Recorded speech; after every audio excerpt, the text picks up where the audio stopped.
We had time, we had places. Now it's time for the next very important criterion, or the next axis, that's people. We asked Nicole Coleman to speak about this topic for us. Nicole is the digital research architect, the digital research architect for the Stanford University Libraries. She advocates for faculty research needs in the design of digital library systems and services. Nicole also co-directs the Humanities and Design Research Lab at the Center for Spatial and Textual Analysis at Stanford.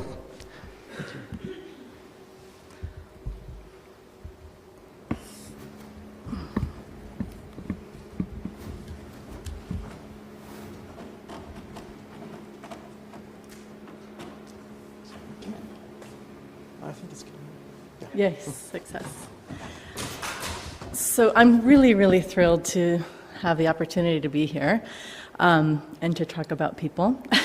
And this will not only be about linking people from the past, but also about people as individual researchers trying to make use of linked data. How do we make that possible as a big challenge? And it's something I'm interested in coming from the Center for Spatial and Textual Analysis. Specifically, Dan Edelstein and I run this research lab called Humanities plus Design. And that lab is really about injecting humanistic thinking into the design of research tools. The project that we're working on now, and actually everything that we've done thus far, grew out of mapping Republic of Letters.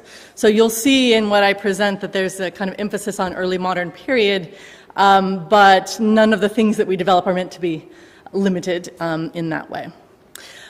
So thank you to organizers, and thank you so much also to our hosts here at UNED. It's lovely to be in Madrid. And you'll see that I arrived a little early, so I had an opportunity to visit the Prado, and I wanted to take advantage of that opportunity, sort of let that be a theme for this discussion of people, with a brief introduction through a kind of vector of history painting. So here you can see this is one of the pieces that I had the opportunity to see in the Prado. The defense of Cadiz against the English. This painting by Zebran, you can see traditional style, historic painting, telling a story all about the central figures. In this case, directing all of the engagements of battle from a chair because he was apparently suffering from gout. But significance being that, you know, the key figures, the main historical figures, the heroic figures are in front, and we just sort of see the battle and all of those who are participating in the battle in the distance. Not a battle scene, but more about this sort of sense of power, transfer of power. In this piece, it's Queen Isabella, dictating her will, sitting in the chair to her side, her husband Ferdinand, and to his right, her daughter Juana. And in the way this was described to me, Ferdinand is either distraught because his wife is on her deathbed, or because she has just announced that she wants to pass on her position to her daughter Juana, who was not really in a good position to take that on, being a bit crazy, I guess is how they describe her. Apparently Juana thought that her husband wasn't really dead, even though he was dead, and carried him in his coffin around Spain, hoping at some point he would wake up. So we jump from this to two paintings by Goya. So here we get something very, very different, right? So moving away from these key heroic figures in the center of a history painting, instead telling a story about war, in this case a very anti-war message from Goya, but it's the individuals are actually quite important, but not because of their position or prestige, right? But because they're fighting for what they believe in. But war in general is just bloody, gory, and in this case, it's not only the human beings, but it's the horses too, right? Who are suffering. It's just an awful, awful situation. And then that being, pardon me, sorry, the 2nd of May. In 1808, in Madrid, Madrileños trying to protect their city. Then another companion painting of the 3rd of May when they were rounded up and executed. It's horrific. So even though there's a key sort of sacrificial figure in the center, it's still not this heroic figure. We know from the previous 2 paintings, we could probably find all of those people in an authority file, right, in VIAF, not these people in Goya's painting. And I also went over to see Contemporary Art Museum and got an opportunity to see again Guernica. Similar themes, right, from the previous 2 pieces by Goya. In this case, an even further abstraction of war and the suffering that's brought upon by war, but also here, Picasso's sort of bringing in the sign of the changing times and what that means for us. So I'm not an art historian, and I hope none of you are in the room, because this is would be a rather pathetic sort of description. But what I'm trying to get at with this is to capture this notion of trying to represent history and how that's shifting and changing. This piece, really, really different, is by Mark Lombardi. And here we get to a whole nother level of abstraction. I wanted you to get a sense of the scope of this whole piece, but it's really, really hard to see, and it's not even a very good reproduction. So here's a detail from that piece. So I want to just read to you a little bit, a brief quote from Lombardi. This is his exhibition catalog. He says, "Reading history has always been one of my main pursuits. History as navigation, reportage, journalism. I also see this work as an offshoot of a lineage that goes back first to history painting. It has all the sweep and expanse, the drama and monumentality one might ordinarily associate with battle paintings or depictions of other significant historical events. But it goes back much further than that. The first storytellers no doubt augmented their tales with diagrams and pictographs drawn in the sand." Now, a number of the historians that I've worked with draw diagrams, right?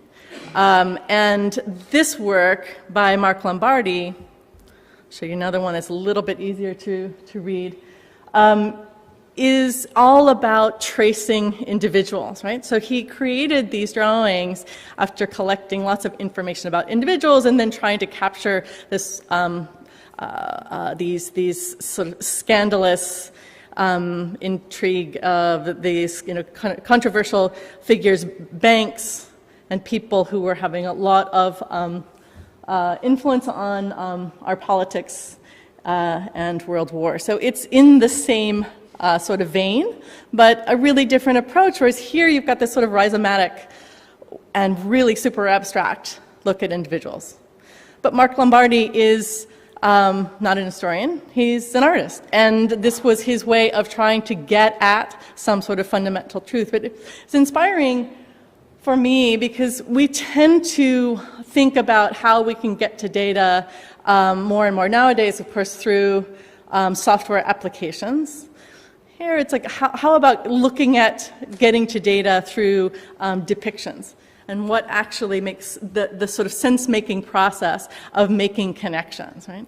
Because one of the questions that came up for Rob after the keynote was precisely about uncertainty, right? But in the humanities, uncertainty is a given. It's not a problem. It is just what we deal with. And so we already actually have the methods for handling uncertainty, but we don't have the tools in this realm, right? And certainly not for connecting with linked data to handle that uncertainty.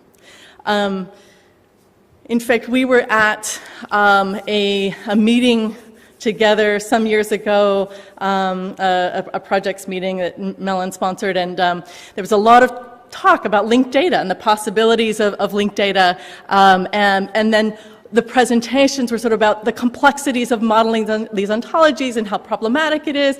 And I was standing next to this scholar who sort of leaned over and said, well, isn't that what we're for? Right? So we have to start to build into these tools the ability to think through problems. Right? So we go back to Lombardi. And in this detail, you can see maybe a bit more clearly than the other. You know, this is not your typical network graph, right? Where the spatial orientation is just built on algorithms that are meant to, you know, understand clustering and, you know, eigenvector values and so forth. Instead, you know, this is very intentional. It is his own design. And he's incorporated, you see the horizontal lines running there, time into his network graph as well. So we can connect people in time and connect them to each other. They're being connected, in this case, through organizations. And it's a very simple graph. There's a tremendous complexity to these relationships, but he doesn't intend to try to represent all of that, right? And also the weight of these different individuals and different players is very, very different. But he's presenting us with a picture. We can sort of step back and get the whole picture, but we still have to do that work of reading his interpretation. So Lombardi's work has been very inspiring for us. One of the projects that we worked on that was directly inspired from this is NOT. So NOT is a tool that we developed for, again, taking a really different approach to network graphing. So instead of loading in a whole bunch of data, running some algorithms to spatially organize, instead what we wanted to do is to be able to start with an individual. Right? So going back to the individual, and then expand from the individual and start to see connections. Glauco, who's sitting here in the audience, was part of this project as well. So in this case, this is just a screenshot looking at Turgot. And then here I have just a little screen capture that will hopefully play to show you how it was meant to work. Now, we had only a couple of months to develop this tool, so we didn't develop it fully the way we had intended. What this is using is it's just using some data from the Electronic Enlightenment, so it's a local data set. So we can only expand these nodes and their links based on correspondence. It was all of the people that Turgot has corresponded with, and that's it. So it's limiting very much in that way. But the concept behind NOT was to be able to follow a path of inquiry through a network rather than being presented with a very complex set and then having to find your way or see at a distance, right, some kind of abstract model. So this is kind of this pattern. And then, of course, you can it's both additive and subtractive. You can start to remove nodes. But that was a basic concept of NOT. We weren't able, as I was saying, to fulfill our vision for that tool. We ran out of money and we ran out of time. But our partners in that project did take the code and they commercialized the project and they built Linkurious. And Linkurious ended up being a tool that was used by journalists first in exploring Swiss leaks and then the Panama Papers, right? So it served that purpose because there wasn't any other existing tool like that. A tool that was designed to help people make connections on their own based on their own research and domain knowledge. So we're we're still working on trying to connect this and to link data. And part of the challenge that we face, of course, is in the data ecosystem. So we start with this sort of concept of authorities. I mentioned before VF. So here's an example of looking for King Philip II. Wonderful to be able to have these authorities. How do we actually get access to be able to make use of that information? Well, we also have archives. And more often, we have now archives that are actually making use of these authorities, so that the promise being that we can actually ask questions across those different archives. But often the fact is, especially in this, looking at early modern period, the archives have been constructed around these heroic figures, right? So making those connections and finding other individuals, being able to sort of tell a larger picture, a bigger story, isn't really possible. Often what you get is kind of an eco network. And there are a number of different reasons for that. It happens because of the way that the archive was constructed. Maybe it's because of who was willing to pay to save which letters and record which letters and that sort of thing. Or just decisions made about these people were unimportant, right? We study the central figures only. So a lot of that data has been lost, so we have to recreate it. There's a fantastic project, Early Modern Letters Online.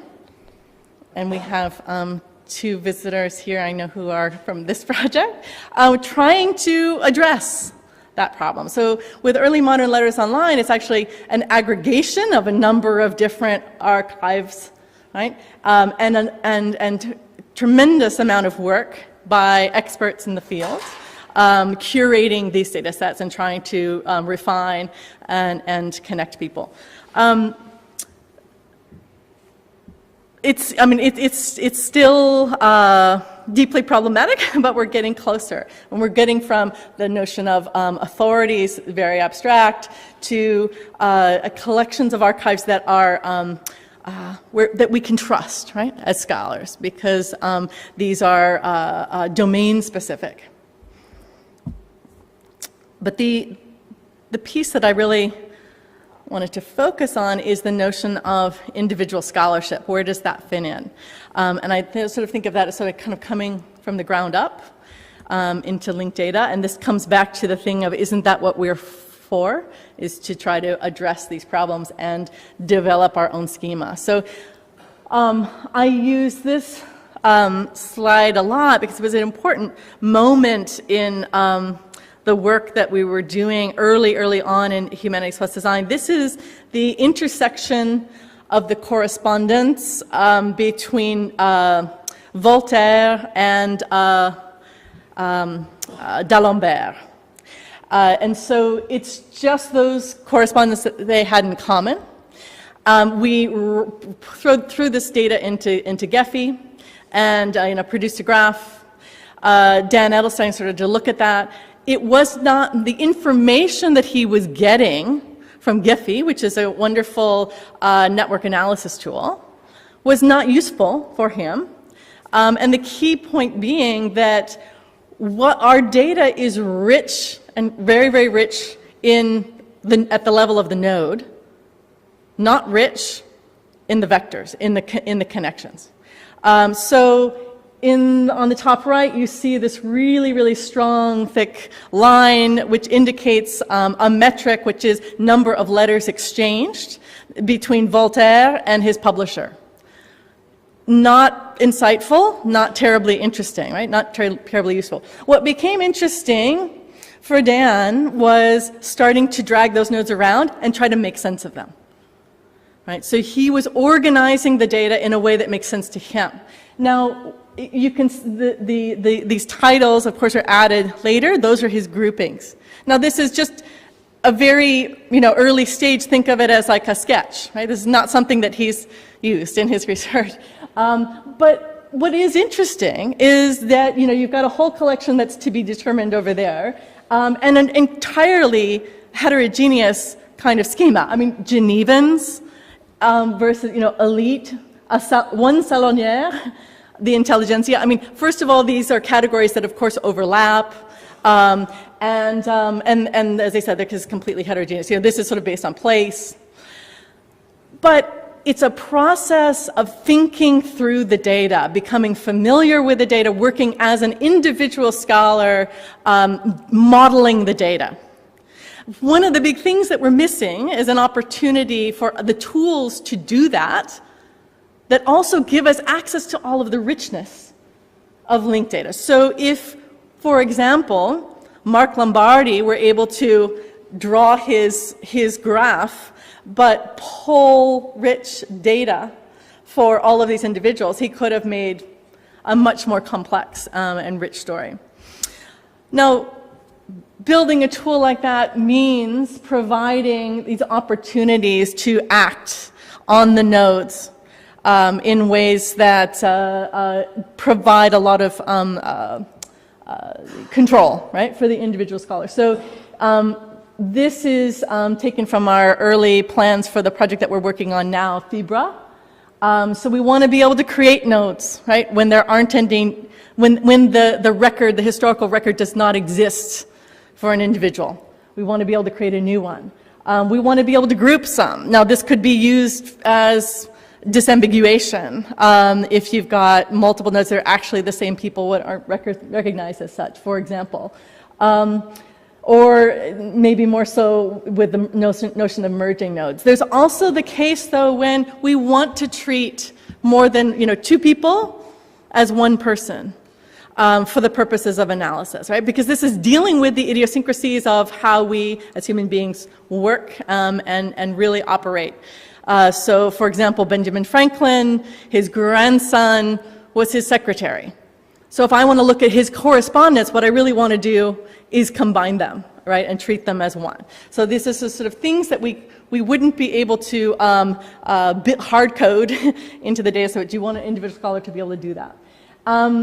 Defining relationships, marking, tagging nodes, and very importantly, enabling and disabling layout so that the layout doesn't so much define how you see and read the data.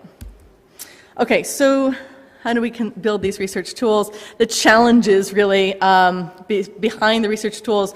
We need tools for disambiguation. We need tools for editing, as I was showing. Very, very importantly, tools for creating linked data. Right? So we hear a lot about being able to make use of linked data, but we want to be able to take examples like that sort of categorization scheme that Dan Edelstein defined for these people, this relatively small group of people, and let that be shared as a schema, as a way of understanding this group of people that is specific to this individual scholar, right? So it's not meant to be somehow incorporated back into the authorities and defining these individual entities. It's scholarship. It's an individual's work, but we need to be able to make that available, shareable, citable, and exchangeable. And then, as I said, tools for reflection. This is something that's become really, really clear. It's not just about access and efficiency and accuracy. It's about using these tools and incorporating this into a research process that is not so much about analysis out there, but analysis in here, and a thoughtful process. This is something that's come up again and again. So just to come back around to initial works, of course, as we know, artists working through many sketches, right, in getting to their final project, working and reworking ideas. This is one of the sketches for Guernica. I encourage any of you to go and see these works at the Reina Sofia Museum. Wonderful stuff. This is a sketch, so this would be like a sketch version of Mark Lombardi's work before he refines it and uses his own spatial orientation to create meaning. This is a sketch by Chris Warren, who was one of the creators of 6 Degrees of Francis Bacon. It's a really poor image taken from a video, but just to give you an idea, this is part of his inspiration as well for trying to create network graphs. And this is another example of combining time and place and people in a sketched graph by Paula Finlan, who was working on Francesco Algarotti. So this sort of work and this approach was our inspiration for this project I said that we're working on now. That's called Fibra. It is in its very, very early stages, and we only have a year of funding to work on it. So part of the reason I wanted to share this in particular with you is because I'm hoping that, that you, as part of this Pelagos Commons community, will join us if you're interested and be part of the design of this new tool. So it's a tool for modeling data for the individual, right, for the individual scholar. The challenge that we face is taking these huge, huge data set configurations, making a selection, and then being able to work with that on a small enough scale, but keep available to you what's the data that I have as my figure tips. So I will close by just quickly I hope this will work. As I said, this is an active research project, and oops. I'm going to disconnect for just a second and see if I can pull it up. I can show you, this is like really, really behind the scenes.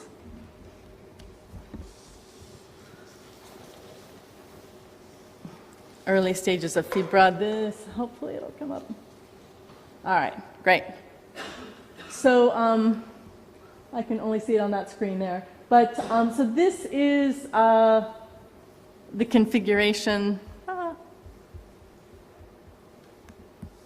And just so I wanted to refresh this so that you see it's actually pulling in, right, live linked data. This is the work of what Rob referred to as the mechanic. Our mechanic is Eetu Makkala from Aalto University in Finland. He's been doing work for years on linked data for cultural heritage. And this is sort of a first step for us is creating these configurations. So part of our vision is that this will become like, you know, the archives themselves, an online configuration that people will use, will cite, will refer to. And so this is, the first one you see here is a configuration for the French book trade in Enlightenment Europe. And this is a project out of University of Western Sydney, which Katie is involved in. And you can see where there are configured authorities for this, and then configured archives, in this case, just the French book trade, right? We put in a configuration for the ancient world. Here's one on Procope. And this, this is all data sources. To give you an idea, of course, we all know here the kind of volume that we're dealing with. So the idea is that we go from this down to a selection. So if we wanted to look at people 2 degrees removed from John Locke, and the idea here, and you know, as I said, this is very, very early stages behind the scenes, so not very attractive.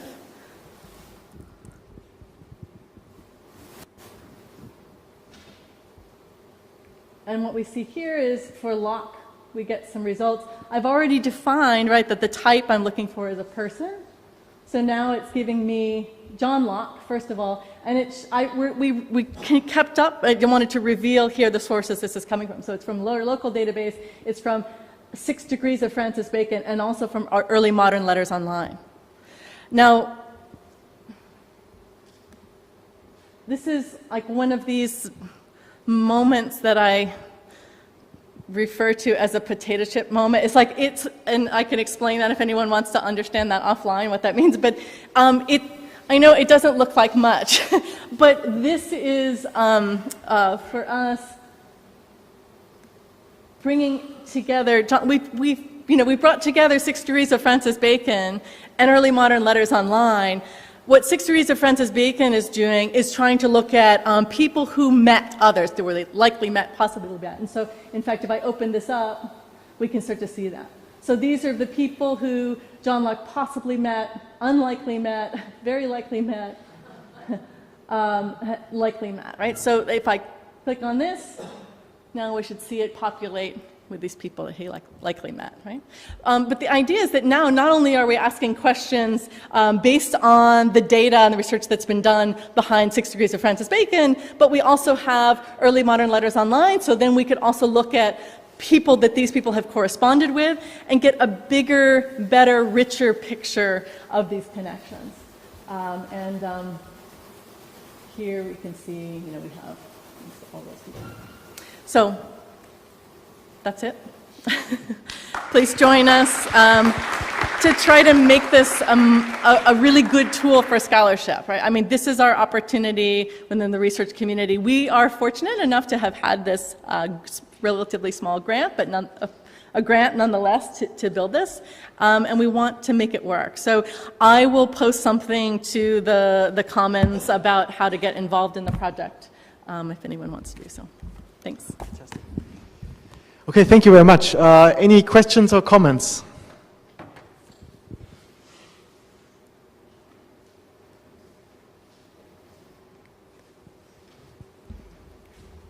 People are probably already hungry for lunch. Well, let me just say that I thought that's really a fascinating way of sort of addressing the problem of graph visualization, but rather saying, okay, we have a graph, we have a data set, we want to see it, and then thanks to technology, we're going to have all those patterns, but rather approaching it as a tool for, okay, here's the data set, and now I work my own way through it. I do my own things with it. I think that's really, once you see it, it seems sort of obvious, but I think there is really no tool that does it except this, so it's really great. And they're complementary, right? Yeah, absolutely. Yeah, we need definitely. them both, absolutely.